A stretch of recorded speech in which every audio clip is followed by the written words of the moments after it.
There's a little swagger with this team, and you're going to see some of the swagger. There's some joy here, too, which is really good, and that comes with being 3-0. So here's DeForest Buckner, another photo bomb by Anthony Walker, who's still smarting from losing his bet to DeForest Buckner last week after Oregon beat Northwestern. This week, it's a little bit tougher for Oregon against Penn State. We'll see how that goes, see what kind of bet DeForest Buckner has with Tyler Warren. But here's DeForest Buckner talking about defensive football and being double-teamed like all the time. And then also a little bit of frivolity with Anthony Walker. Yeah, they got some great playmakers. They run the ball really well. Obviously, they got playmakers in the pass game with Devontae and Puka.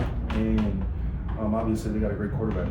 So, it's just definitely going to be a good challenge this week. And really to see, how we stack up against them. What stands out to you about Matthew Stafford, just all these years in, still being widely considered one of the best players? Yeah, just his arm talent, you know what I mean? He's a gunslinger, he can make every throw. You can see the confidence he brings to that offense, that team. He does a really good job with manipulating coverage with his eyes. And, obviously, he's got all types of throws, no looks, and all kind of stuff like that. But, he's a very accurate quarterback, and he gets the ball out quick. We got to do a really good job with discipline with, the defenses that we're running. DeForest, the other day Shane was saying this is a different team, very different feeling to this team. How has the culture changed in the course of just 1 year? Yeah, just the accountability and everybody upholding the standard, you know what I mean, from day one. That's what we were, Shane was preaching, that's what we were all preaching, and, I feel like we've been doing a good job on all phases of the ball, all phases on the team, and with the coaches, players, players, everybody, just making sure that, we don't let off the gas and we just continue to uphold the standard. Does that just come from you guys, from within? Obviously the tip of the spear is, Shane, and, all the leaders on the team, we're making sure we do our part with, all of our, we all got different leaders in different rooms, and we ought to make sure, our rooms are all on the same page. You've been on good teams where you guys get off to good starts and have good records. What changes once that happens? Like internally, do you have to drill home a little bit more of that? You got the same course, or how does that work? Really, when you're doing well, a good start, it's really just paying attention to the little things, you know what I mean, the details. And, we won 41-20. But we could have won even better, especially on the defensive side, things that we can clean up. And also just just making sure, like I said, we're upholding the standard and not letting the little things slip.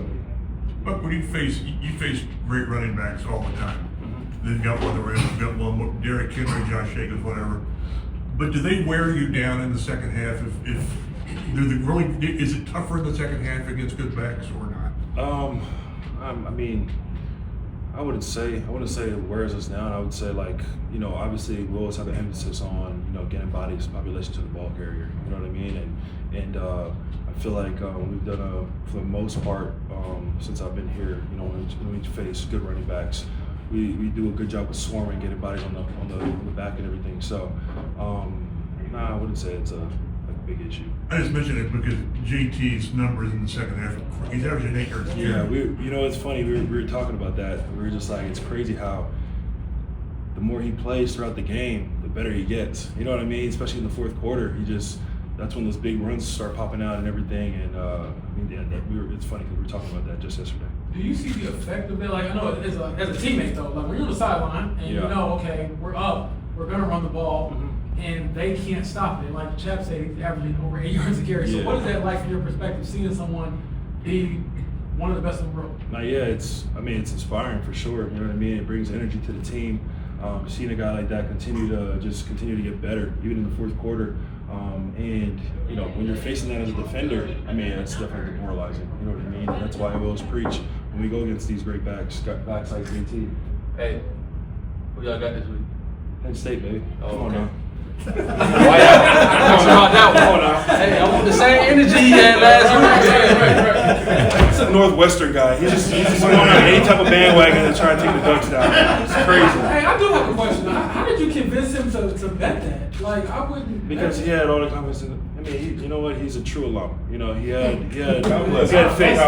Exactly. You know what I mean? He's ride or die. That's a true Northwestern right there. That was a ride to death. Yeah, I know. You exactly. You go broke that way. You definitely can. Ask James about going ride or die with this. Oh! Illinois, come down bad. Come down real bad. Do you and Tyler Warren have anything? Yeah, we got something cooking. Yeah. Puddles again? What was that? Puddles again? Nah, I think we might do a little jersey swap. Yeah. I gotta find myself an Oregon jersey. I gotta gotta find it in my basement somewhere. I don't know where it is. You haven't put the duck away. I mean, you can always pull the duck out. Definitely, yeah. I definitely got that. I got it in the EQ room. So Like some bonus. it's on ice right now. Some bonus rookie hazing. The double teams on you change at all on passing downs over the years?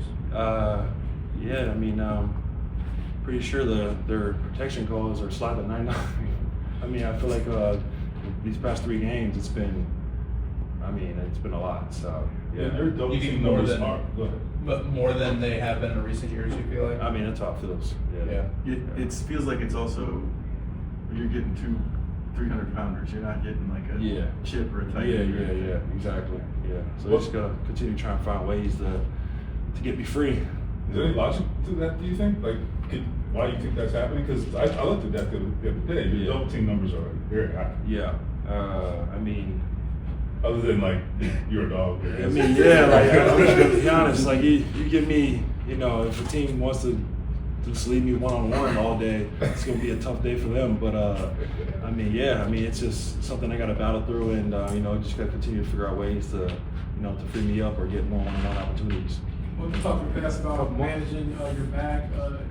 How are you feeling at this point in the season? And Yeah. You anticipate still being available to play Sunday? No, yeah, I mean, I feel like, with being the training staff, we've been doing a really good job with, monitoring and everything like that. And, obviously Fridays, it's kind of a rest day for me and everything to get my body ready for the game. So I feel like the communication between us has been great, especially over the years. And, I think I'll be fine. Well, time of possession is always a critical factor in any game, but with the way that your offense has been so productive in Yeah. sustaining drives, how critical has that been? How beneficial has it been, especially coming into what this Sunday will be? Yeah, I mean, it's great. We love it. Sometimes we feel like we're getting cold sitting on the sideline, but I mean, it's a good thing. We're getting us some extra rest on the sideline, and also to fine tune some things on the defensive side of the ball.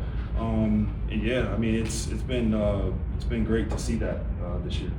The Last one. next man up mentality has been a slogan here for a while, but for this defense, through the first 3 weeks, you guys have kind of been tested with that Yeah. more so than in recent years. Just Yeah. why have you guys been able to adjust to that on the fly every week with the Yeah. guys being out? I just feel like it's from day one. I mean, like what I've been saying, upholding the standard. You know what I mean? I mean, it doesn't matter who's in there. I mean, you gotta just fill in and then do your job. And I feel like the guys have been doing a good job preparing, for the game plan, and also the other guys on the defense rallying behind those guys. Giving them confidence to go out there and play at a high level. All right, thanks, Buck. There's DeForest, a proud Oregon Duck. And why wouldn't he be, right? Indiana has got Oregon not next Saturday, but the Saturday after that in Eugene. So maybe the media who've gone to Indiana, because I don't think there's an Indiana guy on this roster, not anybody from the Indiana football program. Maybe some of the media guys will have a little bit of a bet with DeForest Buckner about his alma mater taking on the Hoosiers.